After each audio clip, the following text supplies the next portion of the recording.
Hello everyone, myself Kirti Suhag welcome you all to our YouTube channel The Learning Garden. We will start our video with a beautiful quote. The expert in anything was once a beginner. क्या बोल रही है ये line? ये बोल रही है कि कोई भी एक्सपर्ट है, हमारी लाइफ में हम एक्सपर्ट्स को मिलते हैं. कोई पढ़ाई में एक्सपर्ट होता है, कोई आईएएस ऑफिसर बन जाता है, कोई आईपीएस, कोई डांसिंग में, कोई सिंगिंग में, कोई एक्टिंग में, कोई ना कोई आपका आइडियल होगा जिसे आप मेन मानते हो. वो भी कभी ना कभी उसने स्टार्टिंग की होगी. तो अगर आपको ये चैप्टर पढ़ने में प्रॉब्लम हो रही है, पढ़ाई या कुछ भी काम करने में प्रॉब्लम हो रही है, तो आपको स्टार्ट करना होगा. अगर आप भी उस फील्ड में एक्सपर्ट बनना चाहते हो तो आपको कहीं ना कहीं यानी आज से ही स्टार्टिंग करनी होगी. ये वेट नहीं करना मैं कल करूँगा. So let's start our chapter.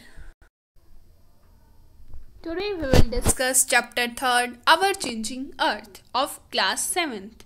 क्या Our Changing Earth आपको हेडिंग से क्या समझ आ रहा है कि अर्थ कैसे चेंज हो रही है? अर्थ अंदर से भी चेंज हो रही है और अर्थ बाहर से भी चेंज हो रही है. बाहर से तो हमें कुछ ना कुछ हम हमारे आसपास दिख जाते हैं कि घर नए बिल्ड हो गया, इस टाइप से दिख जाता है. इस चैप्टर में हम डिटेल से पढ़ेंगे कि अर्थ में क्या क्या चेंजेस आ रहे हैं. और ऐसा नहीं है चेंज एकदम से आ जाता है, चेंजेस में बहुत टाइम लगता है. तो इस चैप्टर में हम क्या डिस्कस करेंगे, इसमें हम लिथोस्फेरिक प्लेट्स क्या हैं और वो कैसे मूव कर रही हैं, कौन कौन सी फोर्सेस हैं जिनकी वजह से वो मूव कर रही हैं, कौन कौन सी फोर्सेस हैं, एंडोजेनिक फोर्स और एक्सोजेनिक फोर्सेस. उसके बाद हम एंडोजेनिक फोर्स और एक्सोजेनिक फोर्सेस को और डिटेल में पढ़ेंगे. एंडोजेनिक फोर्सेस कौन सी हैं, एक्सोजेनिक फोर्सेस कौन सी हैं और वो कैसे काम कर रही हैं और इस वजह से हमारी जो लैंड फॉर्म्स हैं वो कैसे चेंज हो रहे हैं. उसके बाद हम डिस्कस करेंगे वोल्केनो क्या है और वोल्केनो की क्या मूवमेंट होती है, क्या कुछ प्रोड्यूस होता है उससे, क्या ये एंडोजेनिक है या एक्सोजेनिक की वजह से है.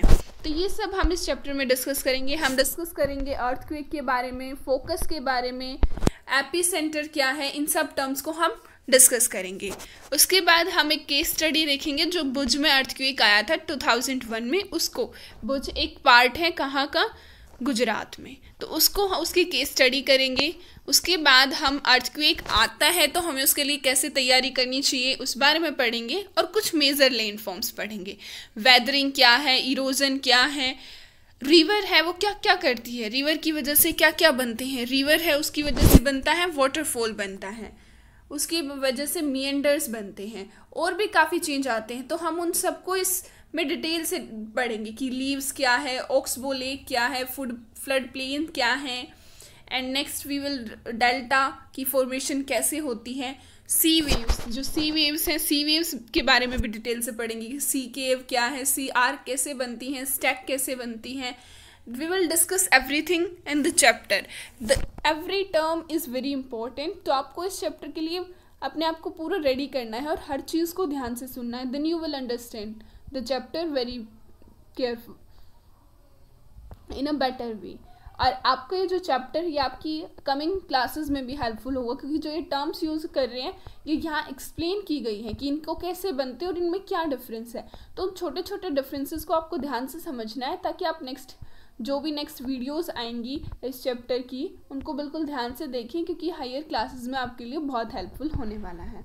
वर्क ऑफ आइस, आइस क्या है, ग्लेशियर्स क्या हैं, वो क्या काम करते हैं, ग्लेशियर मोराइन्स क्या हैं, विंड है, विंड से सैंड ड्यून्स बनते हैं, लॉयस बनते हैं, उनमें क्या डिफरेंस है. ये हमारा कंप्लीट चैप्टर है जो हम स्टार्ट कर रहे हैं आज से. तो अब हम स्टार्ट करते हैं लिथोस्फेरिक प्लेट से. लिथोस्फेरिक प्लेट्स क्या हैं, हमने सेकेंड चैप्टर में, फर्स्ट चैप्टर में हमने पढ़ा है ना लिथोस्फेयर क्या है, हाइड्रोस्फेयर हमने डोमेन्स पढ़ी थी. जो एनवायरनमेंट था उसमें हमने नेचुरल एनवायरनमेंट के अंदर डोमेन्स ऑफ एनवायरनमेंट पढ़ी थी. आप ये चैप्टर देखने से पहले पिछले चैप्टर्स को देखो ताकि आपको टर्म्स क्लियर हों. मैग्मा मैं बता चुकी हूँ, लावा क्या है, डोमेन्स जैसे लिथोस्फेयर, हाइड्रोस्फेयर वो क्या हैं, तो एक कनेक्टिविटी बनी रहेगी. Lithosphere is broken into number of plates known as lithospheric plates. जो लिथोस्फेयर क्या है, लिथोस्फेयर लैंड की डोमेन थी जहाँ लैंड होती हैं वो है. तो लिथोस्फेरिक प्लेट्स क्या हैं, जो लिथोस्फेयर को हमने कुछ टुकड़ों में बांटा गया है बहुत सारी प्लेट्स में, तो उसे हम लिथोस्फेरिक प्लेट्स बोलते हैं. आपको हैरानी होगी कि ये जो प्लेट्स है ना ये धीरे धीरे मूव कर रही हैं. ऐसा नहीं है कि एकदम से मूव कर रही हैं, आपको वो मूवमेंट फील नहीं होगी. आप बैठे हो या खड़े हो, जहाँ भी हो, अब भी मूवमेंट हो रही है बट उसे फील नहीं होती, क्योंकि एक साल में कुछ मिलीमीटर मूव करती है। ये क्यों है? क्योंकि जो हमारा मोल्टन मैग्मा है अर्थ के अंदर, हमने लास्ट चैप्टर में पढ़ा था ना रॉक्स के अंदर मैग्मा क्या है, तो जो मोल्टन मैग्मा है ना अर्थ के अंदर वो मूव कर रहा है। जो मोल्टन मैग्मा है अर्थ के अंदर वो किस मैनर में मूव करता है? वो मूव करता है सर्कुलर मैनर के अंदर। किस मैनर में? सर्कुलर मैनर में। वो जैसे ये हमारी मेंटल है, उस मेंटल के अंदर मैग्मा मिलता है तो ऐसे गोल गोल मूव कर रहे हैं, राउंडिंग सर्कुलर मैनर के अंदर मूव कर रहा है। ये एक आपको एक्टिविटी दी गई है, इसे आप ट्राई करना। एक बॉइलिंग वाटर है, मतलब उबलते हुए पानी के अंदर इसने पेपर पैलेट डाला हुआ है। पेपर पैलेट होता है कुछ जैसे पेपर्स का कलेक्शन हो गया, या आप कुछ भी मड का कलेक्शन हो गया, मतलब एक इकट्ठा सा गोला टाइप।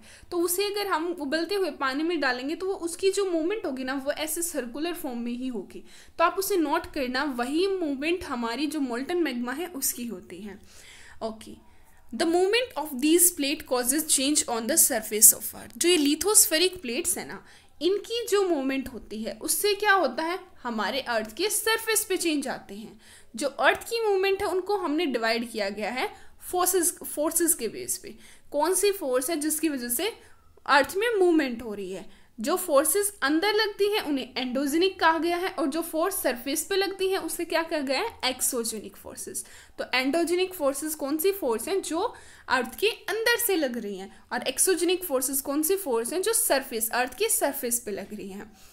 इस डायग्राम में आप देखिए, इस टेबल में जो भी दिखाया हुआ है इसमें क्या दिखाया है कि एंडोजेनिक फोर्सेस कैसे हो सकती हैं। एक सडन फोर्स हो सकती है कि एकदम से लगे, जैसे अर्थक्वेक है, एकदम से आता है और हमारी वाइब्रेशंस प्रोड्यूस होती हैं, और हमारी कोई भी ऑब्जेक्ट है, हम हैं, थोड़ा बहुत हिलने लगते हैं। अगर ज़्यादा स्केल का हो तो बहुत ज़्यादा डिस्ट्रक्शन कर देता है। वोल्केनो हुआ, वोल्केनो में भी एकदम से सडन एरप्ट होती हैं वोल्केनो। इन टर्म्स को, अर्थक्वेक क्या है, वोल्केनो ये कैसे आते हैं, इनको हम नेक्स्ट वीडियो में डिटेल से पढ़ेंगे। लैंडस्लाइड यानी लैंड का एकदम से मूव खिसक जाना, वो है लैंडस्लाइड। कुछ होते हैं डायोस्ट्रोफिक फोर्सेस। वो क्या है? वो एकदम से नहीं होते, जैसे ये तो सडन है एकदम से आगे, वो टाइम लेते हैं। जैसे माउंटेन्स बनने में बहुत ज़्यादा टाइम लगता है। अब ये तो नहीं है कि हम रात को सो रहे हैं और सुबह उठे तो माउंटेन्स बन गई, ऐसा नहीं होता है। माउंटेन्स को बनने में ईयर्स 2 ईयर्स बहुत सारे साल लग जाते हैं। तो वो है डायोस्ट्रोफिक फोर्सेस। नेक्स्ट है हमारी एक्सोजेनिक फोर्सेस। हमने क्या पढ़ा है? एक्सोजेनिक फोर्सेस कौन सी फोर्सेस हैं? जो अर्थ की सरफेस पे लग रही हैं।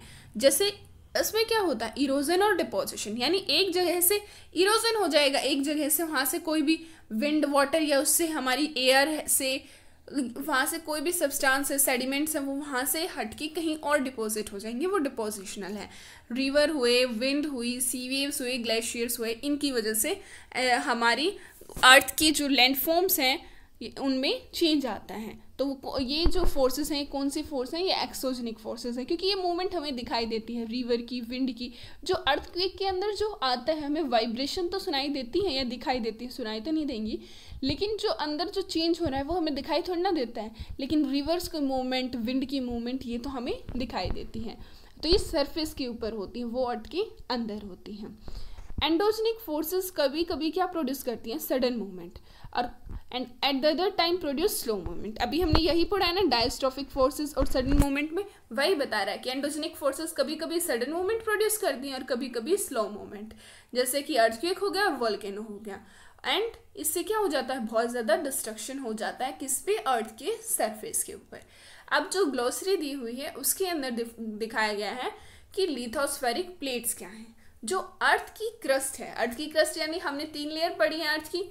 इंटीरियर ऑफ अर्थ में क्या पढ़ा है? सबसे अंदर कोर, उसके बाहर मेंटल, और बाहर वाली लेयर क्रस्ट। जो क्रस्ट है उसके अंदर बहुत सारी लार्ज और स्मॉल, कुछ छोटी रिजिड इरेगुलरली शेप्ड प्लेट्स हैं। यानी क्या कह रहा है ये? जैसे मान लो हम मान लेते हैं ये हमारी अर्थ है, अगर हम इसे ग्लोब में करें तो ये राउंड शेप में है, लेकिन हम मान लें अगर इस ग्लोब को अगर हम थोड़ा खोल दें तो उस पर हमें कहीं ना कहीं तो प्लैनेट्स होता है और बाकी जहाँ है वो वाटर होता है।